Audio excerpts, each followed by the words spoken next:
ages in our community.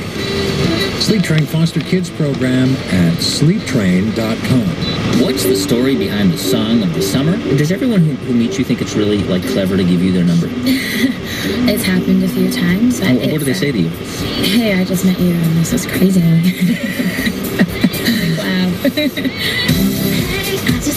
I'm Guy Raz. How Carly Rae Jepsen's Call Me Maybe became an instant pop classic. That's next time on All Things Considered from NPR News. That story and other news on weekends and All Things Considered coming up at 5 p.m. on KQED. It's Living on Earth. I'm Steve. To say that because a lot of the wind farms are owned by state-owned enterprises, the United States is actually generating more power from its wind farms than China is. Because the wind farms in America are privately owned and there's an incentive to have them run with maximum efficiency, which does not necessarily pertain to China. So the phone rings, Phil Warburg. It's the White House. They said, we've just read your book, Harvest the Wind, America's Journey to Jobs, Energy Independence, and Climate Stability. We want you to map out what America should do now about wind power. What's your answer? I think America first has to develop a vision. For many, many decades, we have been substantially subsidizing oil, gas, coal, and nuclear. And people seem to object to the subsidies that are now being provided to the renewable energy industry, even though they're a fraction of what we've been providing over the decades to these other technologies, until we adopt a means of taxing carbon so that we are internalizing the true environmental costs of burning our fossil fuels.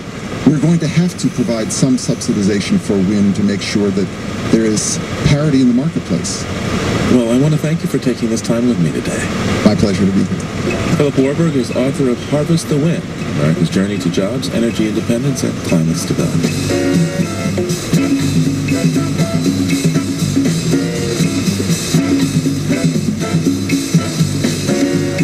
Be sure to check out our website, LOE.org, for a new feature we call New Mexico's Bosque del Apache is the wintering ground for thousands of sandhill cranes and snow geese.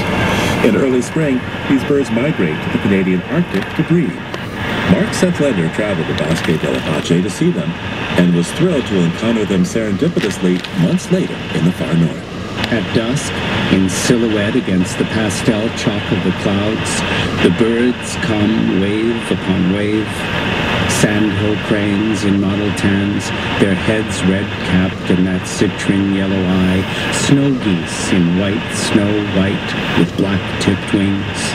Like paper kites come sailing, angled upright to the stall point, now back-pedaling and at last splash down to a shallow pond landing. All night, their moans and ululations echo in preparation. Soon they will leave this place nearby